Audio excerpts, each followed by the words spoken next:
Hello mga bakla! So eto na nga yung part 2 ng day 1 namin sa La Union. 2 oras nga lang yung tulog namin at galing pa kami sa Atok Benguet at walang pahipahinga. Bababa kami ng La Union. Ganyan yung trip mga bading. Bading, kung alam nyo lang yung pagod na nararamdaman ko that time, parang gusto nang humiwalay ng katawan ko sa sobrang pagod. O, diba? Parang napiping siopaw yung mukha nung babaeng yan. Hapon na din kasi nung dumating kami ng La Union at konting oras na lang, gabi na, kaya napagdesisyonan namin na wag nang matulog para isang pahingahan na lang, isang diretsyo na lang, ganun.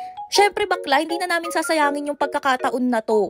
Masyado na kaming maraming nasayang na oras at pagkakataon sa Baguio na dapat nagre-relax lang kami. Pero dahil nga mali-mali ang mga hotel na nabook namin, wala kaming magagawa kundi ubusin yung oras sa paghahanap ng hotel. At dahil nga Holy Week, wala kaming mahanap. Actually, kahit dito sa La Union, wala rin kaming mahanap.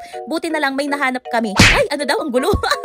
Actually, pagbaba namin ng La Union, halos mawala na rin kami ng pag-asa na makahanap ng hotel dahil nga puno at biglaan din yung pagbaba namin kaya wala kaming nabook. Bukod doon, lobat din yung parehas naming cellphone. Buti na lang pagtingin ko sa cellphone ko, meron pang 6% at nakapag-book pa ako sa Agoda. Buti na lang, thank you Lord talaga.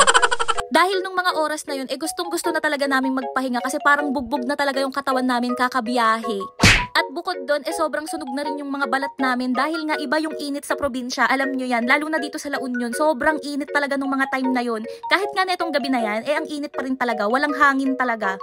Pero buti na lang, worth it yung binaba namin at biniyahe namin pababa dito sa La Union dahil nandito yung mga co-artist ng asawa ko at in-invite nila kami dito sa Kabsat. Shoutout nga pala sa mga boss natin, kay Boss Claude, kay DJ Ron, and kay DJ Alex. Thank you sa inyo at sobrang na-enjoy namin yung bakasyon na to. Ito talaga bading, masusulit talaga namin yung bakasyon. Dito namin ibabawi. Kahit na yung mga dala naming pang outfit, pang Baguio nga dahil nga wala naman kaming balak bumaba dito sa La Union at balak namin talaga magstay ng 4 days sa Baguio, wala tayong magagawa. Laban na yan. Buti na lang marami akong dalang outfit. Walang makakapigil sa babaeng ito. Magja-jacket tayo sa dagat. Bakit ba? Ito lang yung dala ko After nga namin mag-dinner ng sabay-sabay, di mo kaya, sabay-sabay. Bumaba nga kami dito sa may bed para syempre ma-experience nga namin kasi first time. Bakit nga ba? Bakit? Bakit nga ba? Tell me. At dahil nga si Jelay the famous vlogger na to, kala mo talaga kung sinong sikat. May pa-dessert nga sa amin si DJ Ron at si Sir Claude. Diba? Kala mo talaga VIP treatment ng mga taong ito.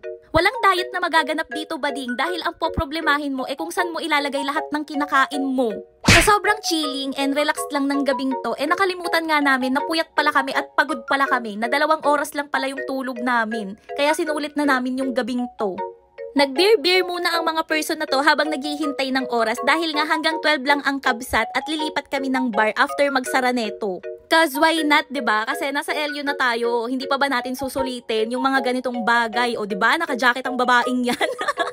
Boylogs malala na lang bakla dahil mukha namang walang multo yung pinag-check-inan namin na hotel ngayon. This time, hindi katulad sa Baguio, hindi ka talaga makakatulog.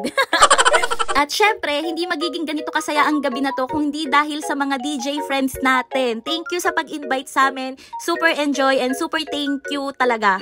Pagpasok nga namin ng bar, nagulat nga ako na isa sa pinakamagaling na DJ sa La Union ang tumutugtog na, saktong tumutugtog sa bar na to, na si DJ Tom Tuazon. Diba?